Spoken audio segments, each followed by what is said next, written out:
एकपटकका लागि जग्गाधनी खुर्दा दिने भनेको छ। मैले सुने हिजो मात्रै मैले सुकुम्बासी आएको अध्यक्ष कुरा सुने सम्ति मणि रेग्मीले नापियादेखि नेपालका यहाँ भुटानका सुकुम्बासीलाई लाभ दिन खोज्दाखेरि पटक पटक आह्वान गर्दा पनि लाल पूजाको समय दिने सूचना जारी गरेर मणि रेग्मीजी यो भुटानको सुकुम्बासीहरू रूपन्देहीको सुकुम्बासीले तपाईँको हिसाब किताब पनि गर्ने भएको छ। हिजो मैले सुने 10,000 भन्दा बढी सुकुम्बासीलाई लाभ दिने निर्णय गरेको रहेछ आयोगले। तर यो देशको राज्यको मानव खाएर बसेको मान्छे तपाईँ हाम्रो कर तिरेर बसेको मान्छे मणि रेग्मी भन्ने मान्छेले कुनै पनि सूचना जारी गरेन रे पटक पटक अन्य गर्दाखेरि पेन्डेमिक जस्तो भयो भनेर भन्नुभयो। यो कुरा हामी हेर्नुहोस् केही हप्ताभित्र तपाईँको हिसाब किताब जनताले गर्छन्। अब खुल्ला चुनौती हो यो कुरा, यो ढाक्ने कुरा छैन। यो कुरा हामी अपराधी हो, हामी अपराधी हो। हामीमा डोजर आतंक मचाउने तिम्रा डोजरहरू हाम्रा मात्रै मैले स्थानीय निकायले भनेको छु।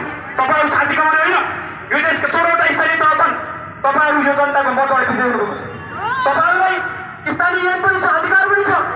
तपाईँहरूलाई यदि देश केन्द्रीय सरकारले आदेश गर्छ भने तपाईँहरूको साथमा हामी छौँ। एक कदम अगाडि नबढ्नुहोला।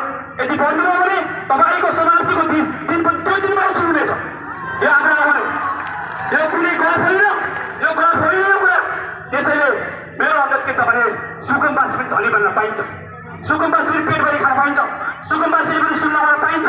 तर 60 वर्षसम्म 60-70 वर्ष अगाडिदेखि बसोबास गरिराखेको छ अनि उसको छोरा हुर्केको छ, कमायो जमायो, तर ठुलो चाहिँ घर लगाएको भएर हुन्छ। अनि करिडोर पीडितलाई भनेको छ हामी बसेको ठाउँमा लागु व्यवस्था गर, किन नगर्ने? सबै कुरा राज्यले खानेपानी दिएको छ, राज्यले विद्युत दिएको छ, बाटो दिएको छ। बालेन सरकार एउटा राज्य हो, बालेन होइन। अनि त्योभन्दा अगाडिको राज्यको कमजोरी गरेको कुरा, राज्यले गरेको कमजोरी जनतामाथि देख्न पाइन्छ, भूमिमा देख्न पाइन्छ, अवश्यमा देख्न पाइन्छ।